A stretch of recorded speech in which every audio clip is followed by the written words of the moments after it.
महाभारताचं युद्ध संपल्यानंतर विजयी अर्जुनाचा रथ भगवान श्रीकृष्णानं एके ठिकाणी थांबवला आणि अर्जुनाला रथातून उतरून जाण्यास सांगितलं. पाठोपाठ भगवान श्रीकृष्णही उतरले आणि क्षणात अर्जुनाचा रथ जळून खाक झाला. अर्जुन अचंबित झाला. तेव्हा भगवान श्रीकृष्णानं अर्जुनाला सांगितलं, कौरवांनी आणि तुझ्या शत्रूंनी तुझ्यावर ज्या शस्त्रांचा वर्षाव केला होता त्यामुळे रथ बद्ध झाला होता. तुझ्या आधी मी रथातून खाली उतरलो असतो तर हे अर्जुना तुझ्यासह हा पंचकल्याणी घोड्यांचा अमोघ रथ जळून खाक झाला असता.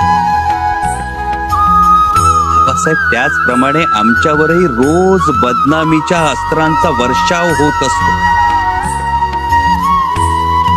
केवळ तुम्ही आहात म्हणून आम्ही शाबूत आहोत, नाहीतर आयुष्यभराची होरपळ आमच्या वाट्याला येईल.